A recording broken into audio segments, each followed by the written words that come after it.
Bismillahirrahmanirrahim. Assalamualaikum warahmatullahi wabarakatuh. Innal hamdalillah nahmaduhu wa nasta'inu wa nastaghfiruh wa na'udzu billahi min shururi anfusina wa min sayyiati a'malina. May yahdihillahu fala mudhillalah wa may yudlil fala hadiyalah.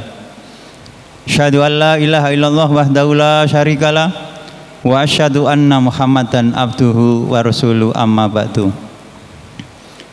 Bapak-bapak, ibu-ibu peserta kajian LKI yang dihormati Allah, baik yang hari ini sedang menyaksikan live streaming FB LKI ataupun nanti yang sedang menyaksikan YouTube LKI Lamongan, semoga Allah cintai dan Allah berkahi. Amin ya rabbal alamin. Bapak-bapak, ibu-ibu, kita senantiasa bersyukur kepada Allah atas kenikmatan yang Allah berikan kepada kita dan kebaikan yang Allah tetapkan kepada diri kita, sehingga pada kesempatan malam hari ini kita masih bisa berjumpa dan bertemu dalam kajian ilmu. Dan semoga apa-apa yang kita selenggarakan pada malam hari ini, baik itu sholat maghrib secara berjamaah dan diteruskan dengan kajian keluarga sakinah yang akan diisi oleh Ustadz Abdul Fattah LC, semoga Allah cintai dan Allah berkahi. Amin ya rabbal alamin. Sholawat serta salam tetap tercurahkan kepada Nabi Rasulullah Sallallahu Alaihi Wasallam beserta keluarganya, sahabat-sahabatnya dan orang-orang yang mengikutinya. Baik bapak-bapak dan ibu-ibu, pada malam hari ini adalah kajian keluarga sakinah dengan tema hukum-hukum dalam keluarga, dalam rumah. Dan dalam pemaparan atau yang disampaikan oleh Ustadz Abdul Fattah nanti, barangkali kurang paham atau ada kebutuhan apa yang ingin dipertanyakan, nanti ada di akhir pembahasan ada sesi tanya jawab. Monggo disimak yang baik-baik dan didengarkan yang baik-baik, monggo. Dan selanjutnya kepada Ustadz Abdul Fattah LC kami persilakan. Assalamualaikum warahmatullahi wabarakatuh. Alhamdulillah wa bihi nasta'in ala umuri dunya waddin. Wassalatu wassalamu ala asrafil anbiya'i wal mursalin wa ala alihi wa ashabihi wa man tabi'ahum bi ihsanin ila yaumiddin. Wa ba'd. Hadirin bapak-bapak, ibu-ibu, para pemirsa dimanapun berada, kita patut bersyukur kepada Allah Subhanahu wa Ta'ala. Kita masih diberi sehat jasmani dan rohani. Kita diberi kesempatan untuk ngaji, thalabul ilmi, mengikuti kajian, dan nikmat-nikmat yang lain yang Allah berikan kepada kita semuanya. Pada kesempatan yang berbahagia ini, mari kita bersama-sama untuk belajar mengetahui apa saja hukum yang harus kita laksanakan, yang kita patuhi di dalam persoalan sekitar rumah. Karena Islam itu adalah agama yang lengkap, yang komprehensif, mencakup seluruh kehidupan. Semuanya diatur dari urusan yang terkecil sampai urusan terbesar.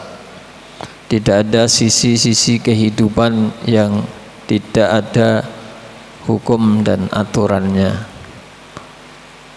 Salah satu diantaranya seputar masalah rumah. Terkait dengan rumah, bagaimana tentang sholat? Untuk yang laki-laki dan untuk yang wanita Tentu di sana ada hal yang diatur yang perlu kita kenal dan perlu kita pelajari. Amma ar-rajulu fayaqulu sallallahu alaihi wasallam afdhalus shalah salatul mar'i fi baitihi ilal maktubah. Kalau aturan untuk laki-laki bahwa salat yang paling afdal bagi seseorang adalah di rumahnya kecuali salat wajib.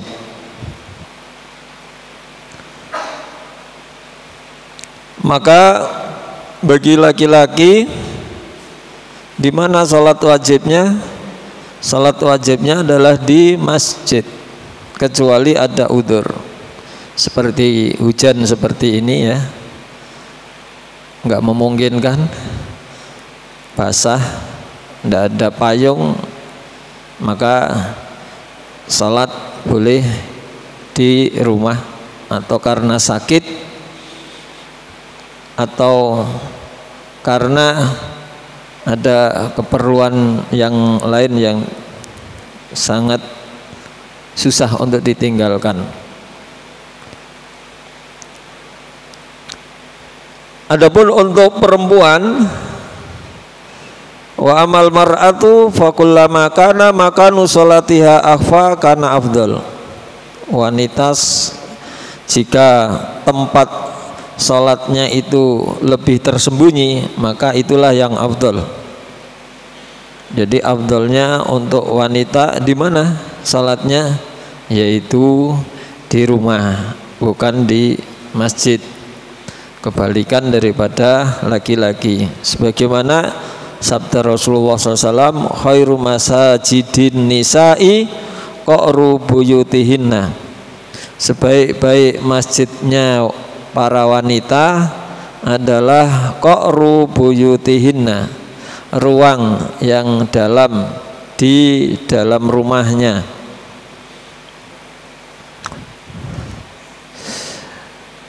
Adapun mengenai masalah mengimami, siapa yang berhak mengimami di dalam rumah? Allah ya ummu ghairuhu fi baitihi wa la yaqudu fi makani sahibil baiti illa biidni. Tidak diperbolehkan orang lain menjadi imam di dalam sebuah rumah, dan tidak boleh duduk di tempat pemilik rumah kecuali dengan izinnya. Berdasarkan sabda Rasulullah SAW, la ya umur rajulu fi sultanih. Tidak diperbolehkan seorang laki-laki menjadi imam di daerah kekuasaannya. Rumah itu kekuasaannya sudah ada. Sahibul bait, pemilik rumah adalah yang berkuasa. Seperti masjid juga sudah ada takmirnya, sudah ada imam muqarrarnya. Semua yang lain tidak punya hak untuk menjadi imam kecuali atas izin yang menjadi penguasanya atau kekuasaannya. Jadi dimanapun yang memang sudah menjadi daerah kekuasaannya orang lain, orang asing, tidak diperkenankan menjadi imam di tempat itu, baik itu di masjid maupun di rumah, kecuali atas izinnya.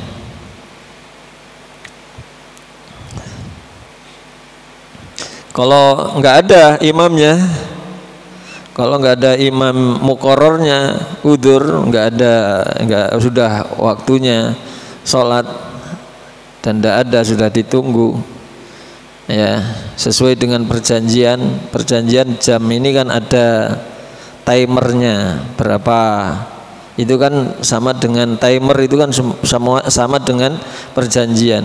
Jadi sekian menit dari jarak adzan sampai qomat sekian. Kalau nggak datang berarti secara otomatis itu memberikan peluang kepada yang lain untuk bisa menggantinya. Wah, ini sunahnya harus yang imam muqarrar dan nunggu sampai 1 jam, ya kemeng ya. Ya bisa, bubar semua, orang udah pada punya urusan. Jadi timer yang ada di sini udah merupakan setelan.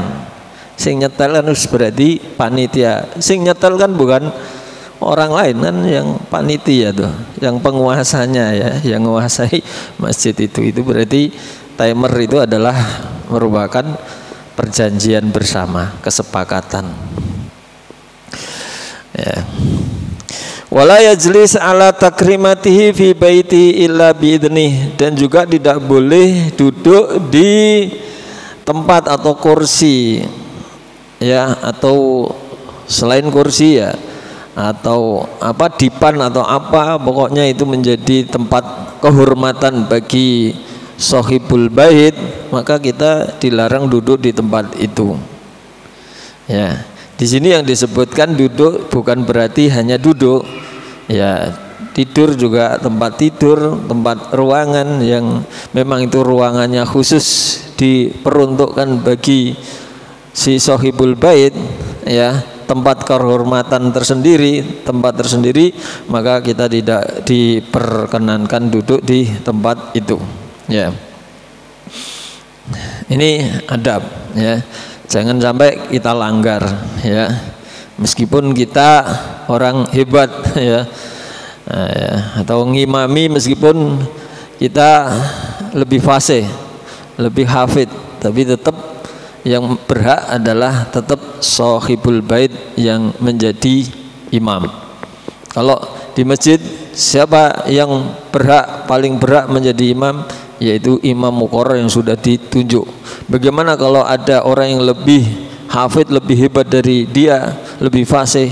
Tidak diperkenankan, tetap sesuai dengan yang sudah ditetapkan, karena itu adalah ya aturan ya, hukum. La ya umur rajulu fi sultanihi wa la yajlisu ala takrimati fi baiti illa biidnih.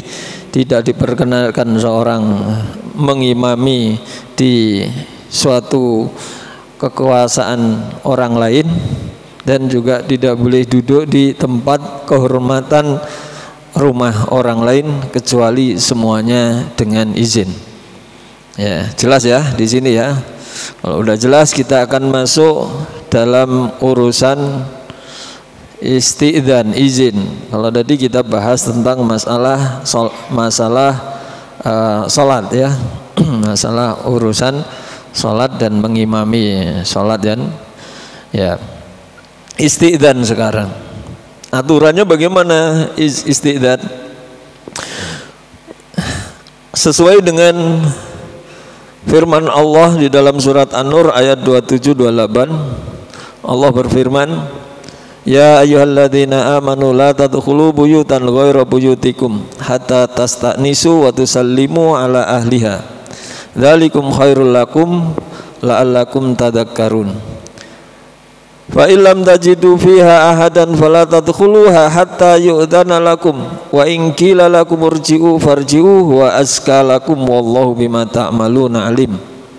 Yang artinya, wahai orang-orang yang beriman, jangan kalian masuk suatu rumah yang itu bukan rumahmu kecuali dengan apa? Hatta tasta'nisu wa tusallimu. Yang pertama minta izin, tok tok tok ya, minta izin. Bagaimana cara minta izin? Cara minta izin itu adalah dengan salam. Wa tusallimu, kamu salam assalamualaikum. Kalau dijawab berarti itu sinyal kita mau diterima ya. Jadi kita salam terus ada jawaban ya. Kalau belum ada jawaban, maka diulangi lagi salam sampai 3 kali. Jika sudah salam sampai 3 kali nggak ada jawaban, berarti kita tidak diizinkan untuk masuk. Maka sebaiknya farji'u, pulanglah.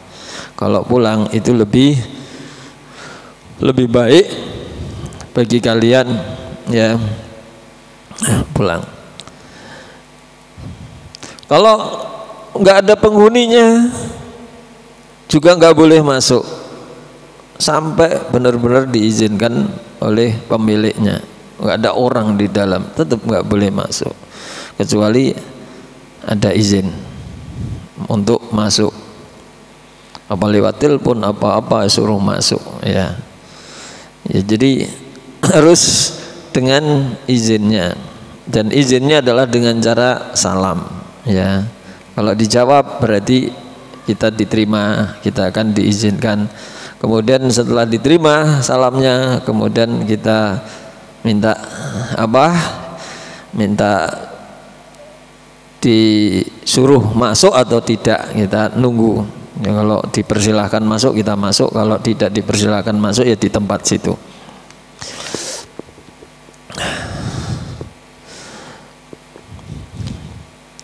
Berkaitan dengan istidzan ini, yang pertama jawazu dukhulil buyut allati laisa fiha ahadun bi ghairi istidzanin idza kana lidahil fiha mataun kal baiti al muiddu lidhaif ya. Boleh masuk rumah, diperbolehkan masuk rumah yang rumah itu tidak ada penghuninya. Memang rumah yang disetting tidak untuk penghuninya, rumah yang bukan disetting untuk tempat huni. Contoh itu ruang tamu. Ruang tamu itu termasuk rumah yang tidak disetting untuk dihuni.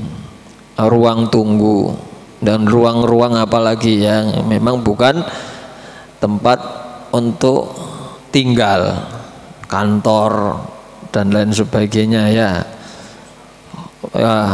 kos-kosan ya. Jadi laisa fiha ahadun tidak, memang rumah itu tidak ada penghuninya, tidak ada orangnya ya.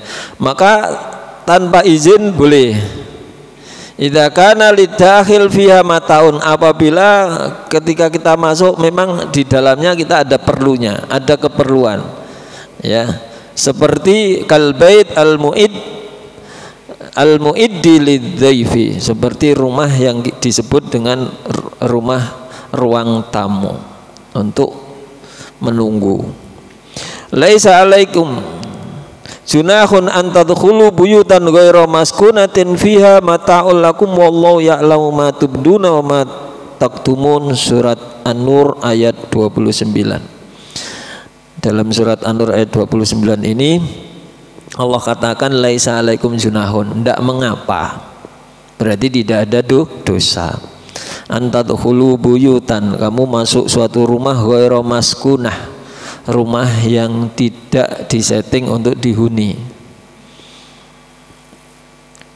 Fiha mata'ul lakum, yang di dalamnya kamu punya keperluan. Wallahu ya'lamu ma tubduna wa ma taktumun, Allah mengetahui apa yang engkau tampakkan dan apa yang engkau sembunyikan. Jadi silahkan kalau ada gubuk-gubuk ya toh, ada, kalau kamu pengen nyium di suatu gubuk karena panas atau karena hujan, tidak dosa, nggak usah izin, tidak apa-apa. Atau pos kayak pos kapling ya. Terus apalagi ya, pokoknya tempat-tempat yang bukan untuk dihuni. Masjid ya nggak usah izin masjid ya, bukan untuk keluarga dihuni ya. Apalagi selain masjid, pasar ya masuk, apalagi lah ya nggak perlu izin, boleh masuk kalau di situ memang kita ada keperluan.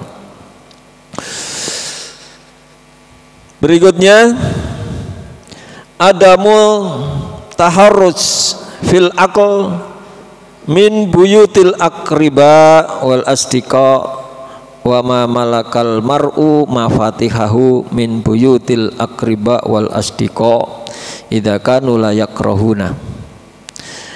Tidak mengapa kita makan di rumah-rumah sanak keluarga, rumah teman-teman, atau rumah yang seseorang yang menguasai kuncinya, yang memiliki kuncinya dari rumah-rumah keluarga-keluarga kita dan rumah teman-teman kita, selama di sana tidak dibenci, ya, maka boleh.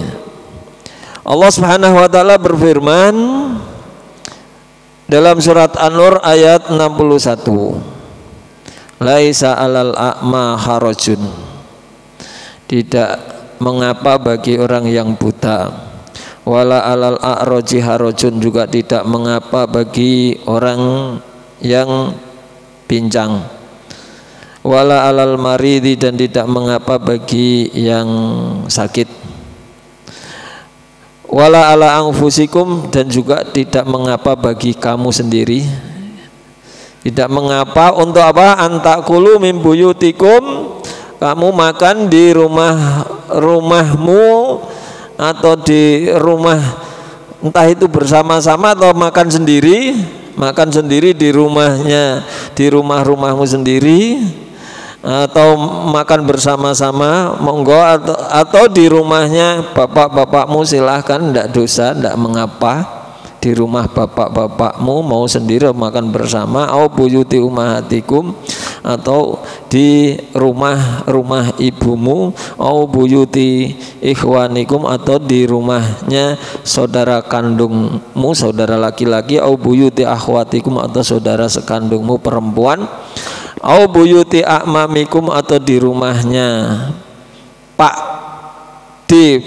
Li dari jalur bapak, au buyuti ammatikum, atau bude dari jalur bapak, au buyuti akhwalikum, atau di rumah paman Pak D dari jalur ibu, au buyuti kholatikum, atau di rumahnya bude dari jalur ibu, au ma malakat au malaktu mafatihahu, atau orang yang memegang kunci rumah keluargamu, kunci rumah temanmu, maka di situ nggak apa-apa.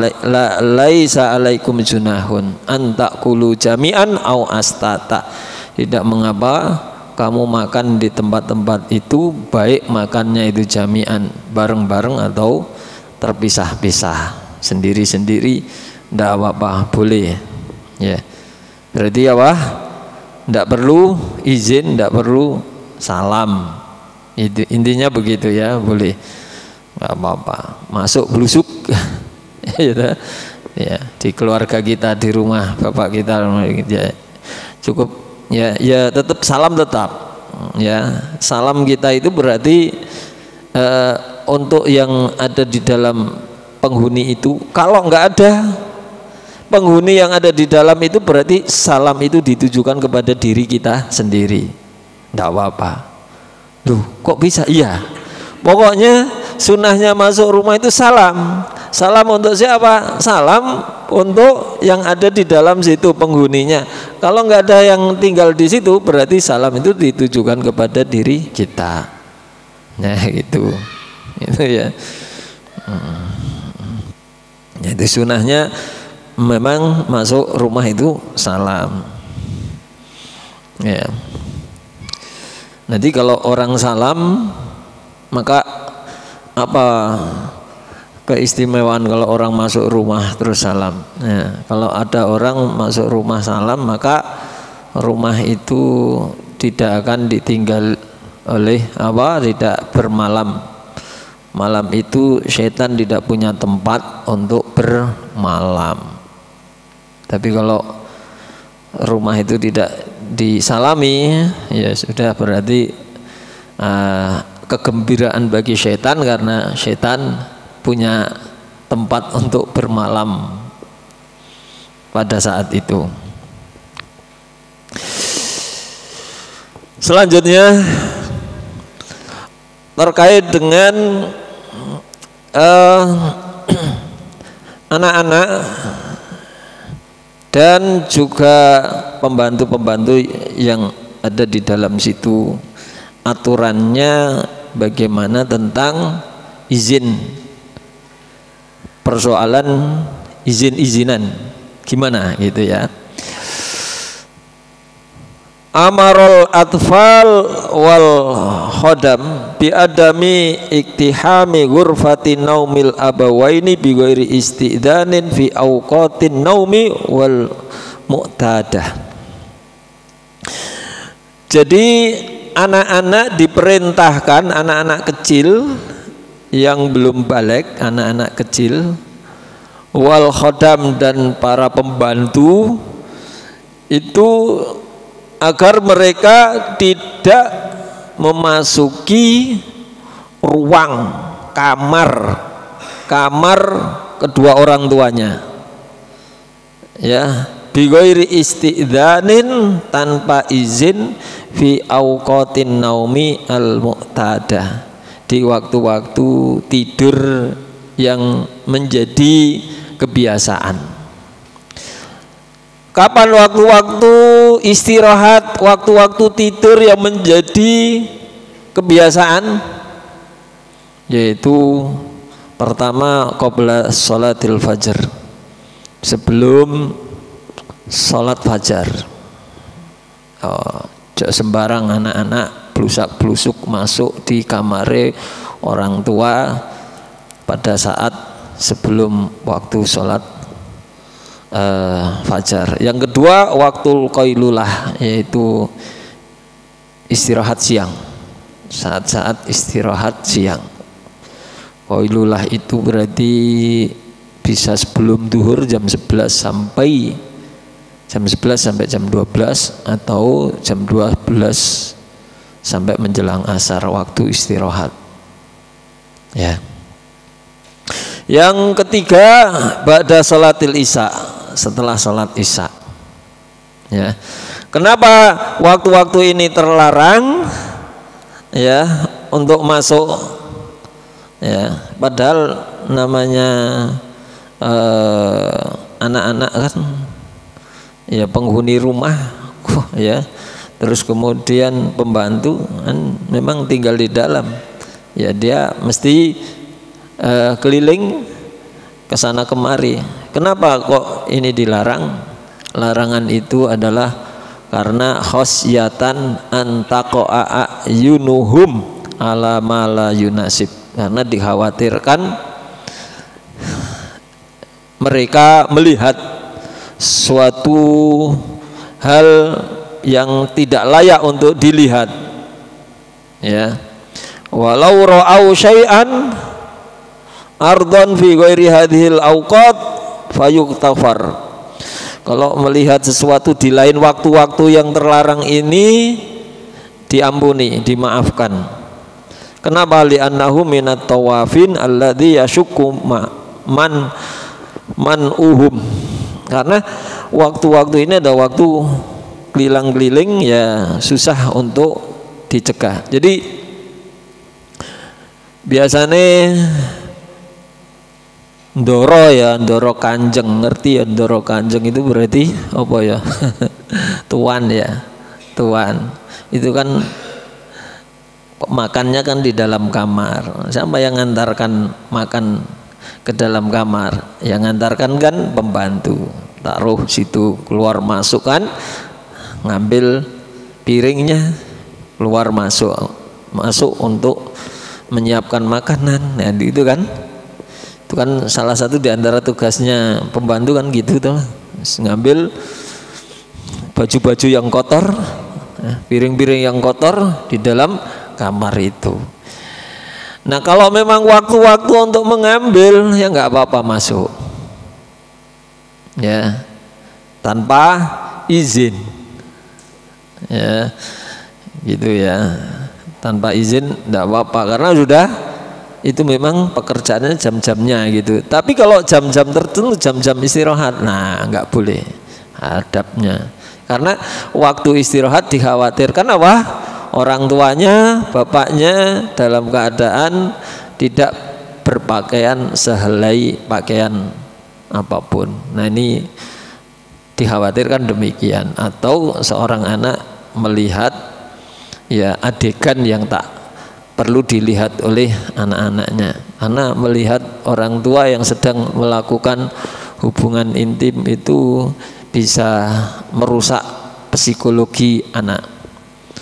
Ya, kurang baik untuk dilihat. Karena itu hendaklah orang tua hati-hati, jangan sampai dilihat oleh anak-anaknya. Jangan sampai tidak pakai pakaian sehelai apapun dilihat oleh anak-anaknya. Ya.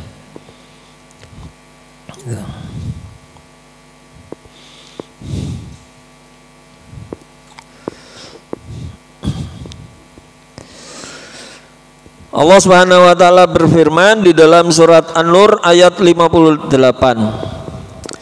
Ya ayyuhalladzina amanu liyasta'dzinakumul ladzina malakat aymanukum walladzina lam yablughul khuluma minkum salasa marrat min qabli salatil fajri wa hina tad'una thiyabakum minadh-dhahirati wa min ba'di salatil isya salasu auratil lakum.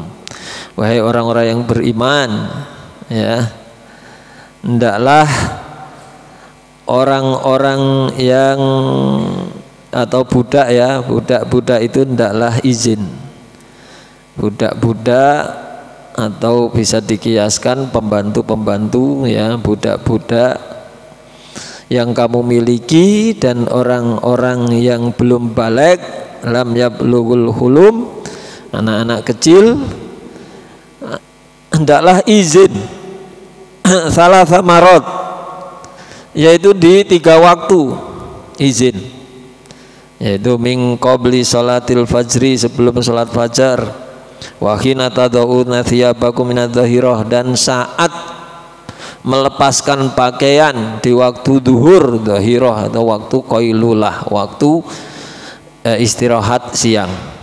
Nah nanti biasanya istirahat siangnya itu jam berapa? Nah itu nanti waktu-waktu yang istirahatnya orang tua itu jangan dimasuki anak-anak kecil, karena kadang-kadang itu lupa mengunci, atau kadang-kadang ada rumah itu ndak ono kuncine, kadang-kadang rumah itu ndak ada pintunya tapi pakai selambu saja, ya toh? Nah untuk mengatasi hal yang demikian maka Islam membuat suatu aturan, membuat satu hukum untuk apa?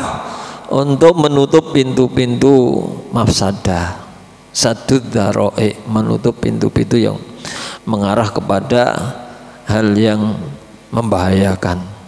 Ya, kalau rumah punya pintu terus punya kunci, ya ada kuncinya, itu terus waktu-waktu istirahat kunci aman, gitu. Kalau ada orang masuk mesti tidak bisa, harus ketok-ketok dulu, gitu. Ya, tapi kan kasihan yang punya pintu tapi nggak ada kuncinya. Lebih parah lagi kalau ada rumah nggak punya pintu, yang ada hanya apa? Korden. Nah itu lah kalau nggak ada aturan-aturan seperti ini, bahaya, orang masuk keluar masuk blusuk, wah lihat, ya toh, lihat aurat, ya toh, gitu. Atau lagi bersenang-senang seorang bapak dan ibu melakukan hubungan intim tapi gak ono pintunya. Nah itu kan kasihan, nanti menjadi mempengaruhi kejiwaan seorang anak. Jadi anak ini jadi menghayal, mikir, merenung, ya toh, kepikiran. Jadi apa itu terganggu ya, terganggu aktivitasnya. Ya. Nah, 3 waktu itu disebut dengan salasu aurat. Nah, salasu aurat. Terkadang ada orang yang salah memahami. Salasu aurat itu dikira tidak boleh bertamu pada jam-jam itu. Tidak, ya. Tidak ada aturan larangan jam-jam tertentu, ya. Apa? Batasan, ya. Batasan atau waktu yang terlarang ketika orang bertamu. Ini untuk aturan hukum buat penghuni rumah yang ada di dalamnya situ, karena rumah itu terdiri dengan kamar-kamar dan ada kamar khusus buat kedua orang tua. Kalau anak-anak kan sudah punya tempat sendiri ya, yaitu laki-laki kamarnya sendiri, yang perempuan kamarnya sendiri-sendiri, yang dibagi-bagi yang seperti itu. Karena kaitannya dengan orang tua itu ada hal-hal yang tak bisa dilihat oleh anak-anaknya, maka Islam menutup pintu-pintu yang mengarah kepada hal yang tidak diinginkan itu. Maka ditetapkanlah seperti ini. Jadi awalnya itu dulu itu Umar itu pernah apa? Tidur siang, kemudian tidak pakai pakaian telanjang, ya toh. Nah, tiba-tiba ada penghuni rumah yang lain masuk melihat. Maka setelah itu Umar berdoa semoga ada turun ayat yang menjelaskan tentang masalah ini ya. Kemudian ya keinginan Umar bin Khattab itu langsung Allah jawab ya, terus turun ayat-ayat yang berkaitan dengan masalah ini ya. Jadi untuk satu tujuan maqasidus syar'i, maksud daripada syariat, tujuan daripada disyariatkannya ini untuk menutup pintu-pintu keburukan yang tidak diinginkan. Selanjutnya tahrimul itla fi buyutil akharin bi ghairi idnihin. Haram ngintip ya di rumah orang lain tanpa izin mereka. Haram, ngintip itu tidak boleh, dilarang. Ya. Ngintip, mengintip. Ya. Karena ada, termasuk ini dosa besar, karena ada apa? Ada larangan keras. Ya, Rasulullah SAW bersabda, an Abi Hurairah anan Nabiya SAW qol manit tola'a fi baiti qaumin bi ghairi idnihim fa faqa'u ainahu fala diyatalahu wala qisasa. Barang siapa yang ngintip di rumahnya suatu kaum tanpa izin, fa faqa'u ainahu, lalu si kaum itu mencukil matanya, dicukil matanya, atau ditombak matanya, atau disogrok ya, disogrok itu ditusuk ya, ditusuk benda kena matanya gitu ya. Itu fala diyatalahu, enggak ada ganti rugi, enggak ada dia itu ganti rugi ya. Kan engko terus matane buta, nanti buta ngobatkan, enggak ada ganti ngobatin, itu enggak kena dianya ya. Ganti sak M, sak miliar, enggak ada ganti ya. Ganti 100 juta enggak ada ganti, enggak ada. Wala kisoso, dan tidak ada kisos. Kisos itu apa? Kisos itu berarti apa? dibalas. Mata dibalas mata, telinga dibalas telinga. Itu ya. Jadi tubuh manusia ini sangat berharga di dalam Islam, sangat dihargai. Misalkan contoh ibu jari ini ya, ibu jari ini ada diahnya. Dia kalau misalkan ada tiba-tiba di sini ada apa itu namanya, ada ali-alinya gitu ya, ada ali-ali, orang nyuri susah untuk nyopot, tapi terus diketok digunting ya sama orang, cek gitu lah, berdarah, terus putus, ini yang putus itu ada diahnya. Satu jari ini diahnya adalah 5 unta.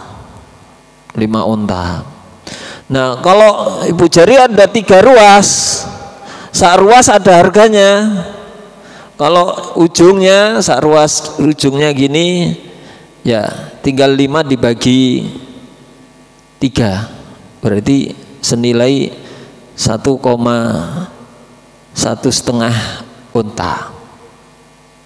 Yo, kalau 2 ruas gini 3 unta. Kalau penuh jari gini 5 unta. Jadi ada ini, ada harganya semua. Gitu. Ya. Satu tangan kalau nggak salah ini 50, ini 50 unta. Kalau nggak salah. Ya, sampai sini ini dibagi 50 senilainya. Segini potongnya, segini. Nah, ada harganya semua. Ini ada aturan, ada harganya, nilainya itu besar gitu loh ya, nilainya besar. Nah ini kok ada orang ngintip nggak izin, itu terus kemudian sohibul baik itu tadi apa namanya, nusuk gini, wah gini, kok kena matanya, nggak ada dia dan tidak ada kisos. Ya, ada dia, nggak ada kisos.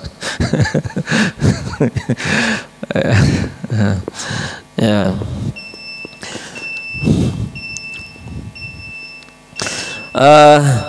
Dari riwayat Abu Hurairah juga ya, Rasulullah SAW bersabda, lau anna imro'an ittola'a alaika bighairi idnin fa khadaftahu bi usatin fa faqata ainahu lam yakun alaika junahun.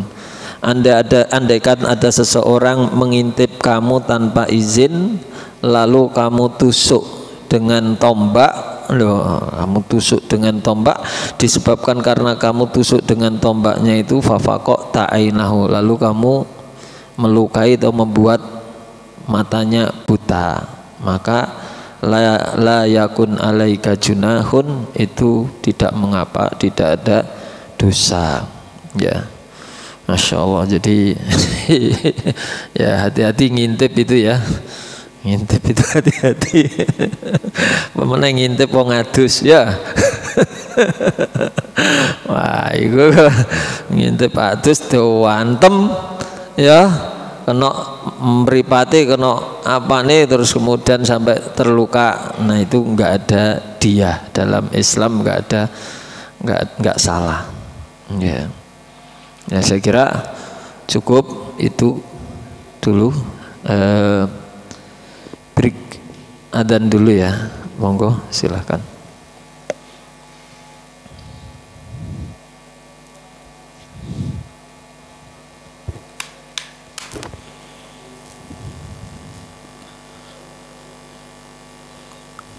Allahu Akbar,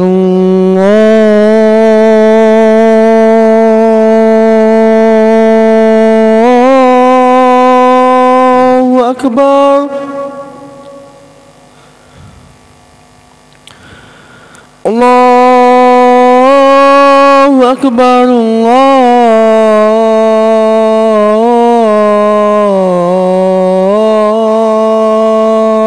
Allahu Akbar.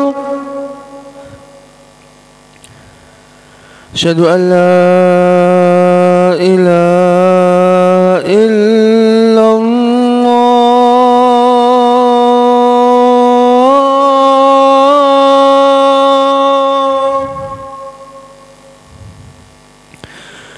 أشهد أن لا إله إلا الله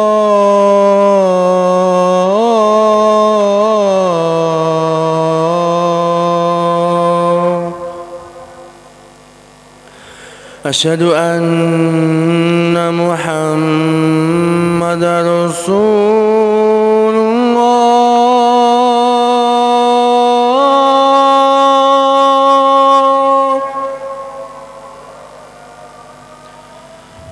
أشهد أن محمد رسول الله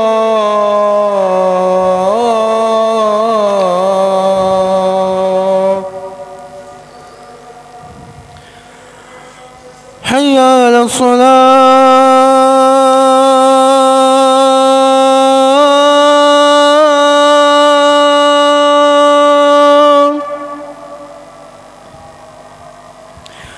حي على الصلاة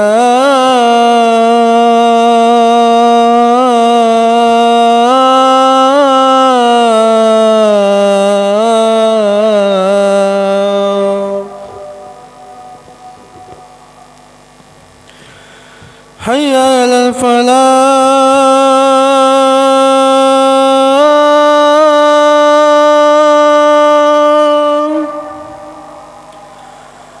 حي على الفلاح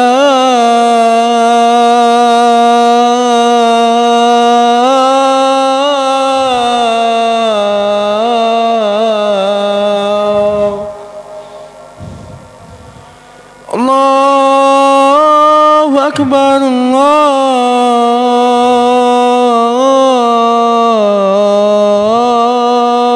الله أكبر لا إله إلا الله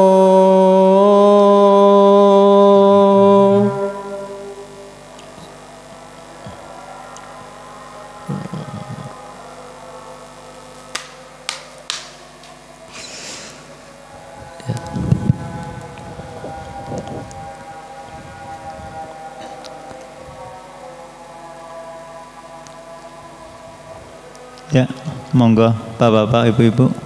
Sesi tanya jawab kami buka beberapa pertanyaan, monggo.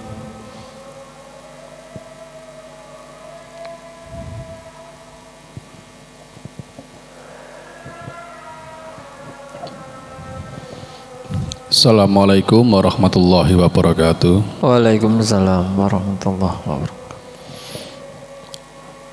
Tadi diterangkan Ustadz bahwa ketika kita bertamu itu menotok pintu atau mengucapkan salam selama 3 kali. Kalau tidak ada jawaban ya sudah kan gitu. Pertanyaan saya ada 2. Yang pertama, ketika kita menjadi tuan rumah dan ditotok ya pintunya, kita dengar, tapi itu waktu istirahat atau mungkin kita malas menerima tamu. Apakah boleh tuan rumah itu tidak menjawab salam atau mungkin menjawab salam tapi pelan, waalaikumsalam gitu tok, cuman yang luar nggak dengar? Itu pertanyaan pertama. Pertanyaan yang kedua, seandainya kita yang posisi sebagai tamu yang menotok pintu tadi itu dengar di dalam rumah itu ada suara, wah iki berarti ono wong iki, ini ada orangnya. Wis tak salam tak banterne meneh, jadi dikeraskan lagi sampai 3 kali. Wah iki, tapi sudah ada keyakinan bahwa di dalam rumah itu ada orangnya gitu loh. Akhirnya ditunggu atau kita harus meninggalkan Ustadz atau harus lebih keras lagi? Terima kasih.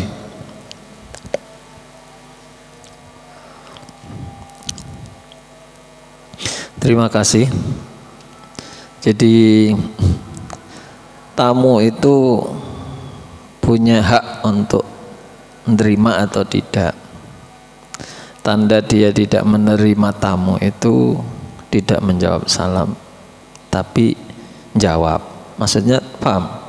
Maksudnya begini, ya jawab tapi pelan. biar tidak dengar. Gitu. Jadi jawab tapi tidak keras. Namanya apa? Tidak menjawab salam tapi jawab. Itu ya. Bisa jadi dia sedang repot, ya toh, mungkin lagi di kamar mandi, ya dia dengar, tapi dia sedang repot atau dia sedang sakit sehingga dia tidak menjawab salam dengan keras, maksud saya. Ya, jawab tapi tidak dengan keras. Itu pertanda bahwa dia memang tidak berkenan untuk menerima tamu. Nah, maka sebaiknya jangan memaksakan diri, dia sedang istirahat, belum bisa diganggu, maka pulang lebih baik. Memang ada penghuninya di dalam, cuma dia sedang tidur, sedang istirahat, mungkin lagi pusing mau bangun, sehingga dia menjawab salam hanya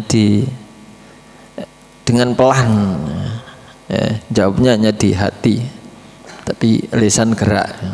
Ya, pernah juga Nabi bertamu, kemudian salam sekali tidak dijawab, salam 2 kali nggak dijawab, sampai 3 kali juga nggak dijawab. Terus Nabi pergi, terus dikejar. Gini. Nah, dikejar, dipersilahkan. Ada apa? Suruh persilakan bawa. Nah, kenapa tadi kok nggak dijawab salamnya? Tidak saya jawab karena saya ingin Nabi mengulang-ulang salamnya sehingga saya dapat doa dari Nabi. Lalu saya jawab dengan pelan biar tidak dengar. Saya ingin Nabi mengulangi lagi, saya bisa menjawab lagi biar dia mengulang-ulang doanya kepadaku. Ternyata pergi, terus kemudian dikejar. Jadi gitu ya, gitu. Jadi terkadang gitu. Nah, sekarang jawab pakai listrik, pakai elektronik. Ya. Jadi pencet gitu. Pencet tombolnya nanti akan keluar Assalamualaikum ya dari dalam. ya ndak apa-apa, tapi ndak dapat keberkahan daripada doa salam itu, ya kan gitu. Ya, karena biar terdengar saking jauhnya kan gitu ya. Ya boleh aja ya pakai itu. Ya, tombol itu ya nggak apa-apa gitu ya, untuk karena biasanya rumahnya gede jadi nggak kedengaran ya, karena pakai listrik itu pakai pengeras suara itu sehingga dengar ya. Tapi tetap salam kita manual ya, harus salam tetap salam manual, ininya juga nggak apa-apa, tapi ditambahi dengan salam manual supaya kita dapat keberkahan, saling mendoakan dengan sesama kaum muslimin. Ya, salam. Jadi itu tadi saya kira kok sudah mewakili semua ya, kadang lirih, kadang tidak, kadang ya. Jadi memang hak daripada sahibul bait itu dia terserah dia mau nerima atau tidak. Jadi kita harus paham diri, sadar diri kalau ada memang di dalam itu ada, tapi kok nggak dijawab, sebenarnya dijawab, tapi itu pertanda bahwa dia tidak berkenan menerima gitu. Nanti lah sampai rumah, jenengan sampai rumah langsung di SMS, mohon maaf ya, tadi saya juga dengar kok kamu salam, cuma karena saya pusing kepala jadi saya nggak keluar menerima, mohon maaf ya. Nah, nggak apa-apa ya, disambung dengan gitu, atau besoknya kalau ketemu ya, kemarin mohon maaf ya, saya dengar kok kamu salam kemarin itu, tapi karena saya lagi nggak enak badan. Nah, monggo disambung seperti itu di lain hari. Jadi jangan memaksakan. Kan banyak sekarang orang itu bertamu ketok-ketok itu memaksakan diri. Wah kan ke belakang assalamualaikum, mas dibuka assalamualaikum dari samping kanan sampai belakang semuanya, padahal aslinya juga dia dengar. Itu memaksakan diri, kecuali mungkin karena darurat ya, darurat semacam kematian apa yang memang harus sampai segera ke Sohibul Bait itu harus gitu ya, mungkin memaksakan, tapi kan memang ada alasan darurat ya. Kalau ini satu pertanyaan lagi ini, kalau tuan rumah boleh menolak seorang tamu, tapi hari ini orang kalau mau bertamu itu ada kalanya juga telepon lebih dahulu. Gimana kalau kita telepon terus juga nggak diangkat-angkat, sudah beberapa 3 kali lah, wah nggak diangkat ini telepon saya, apakah harus telepon lagi atau harus reject gitu loh? Ya. Dan hari-hari ini kan hari modern kan pakainya via telepon, Zat. Monggo. Ya. Telepon sekali nggak diangkat, ya toh, sama seperti itu, nanti ditelepon lagi sampai 3 kali. Nanti kalau sudah 3 kali jangan memaksakan diri, mungkin dia sedang perlu atau dia sedang ada di perjalanan, tidak bisa ngangkat telepon ya. Jadi upayakan maksimal 3 kali ya. Kalau sudah 3 kali berarti ada hal yang tidak bisa dilakukan lah, kita husnudon ya, husnudon. Jadi boleh monggo itu kalau dikiaskan dengan ketok-ketok pintu sampai 3 kali, salam 3 kali, boleh juga kita kiaskan dengan itu untuk telepon juga 3 kali supaya tidak mengganggu. Mungkin dia sedang meeting ya, ada acara yang tidak bisa diganggu ya, dia silent ya, dia lihat juga ya, itu terus 3 kali ya gitu. Demikianlah Bapak-bapak, Ibu-ibu kajian pada malam hari ini dengan tema hukum-hukum dalam rumah. Kami selaku pembawa acara barangkali dalam membawa acara ada kesalahan, mohon maaf yang sebesar-besarnya. Marilah kita tutup kajian pada malam hari dengan bacaan hamdalah dan doa kafaratul majlis. Alhamdulillahirabbil alamin. Subhanakallahumma wa bihamdik asyhadu an la ilaha illa anta astaghfiruka wa atubu ilaik. Assalamualaikum warahmatullahi wabarakatuh.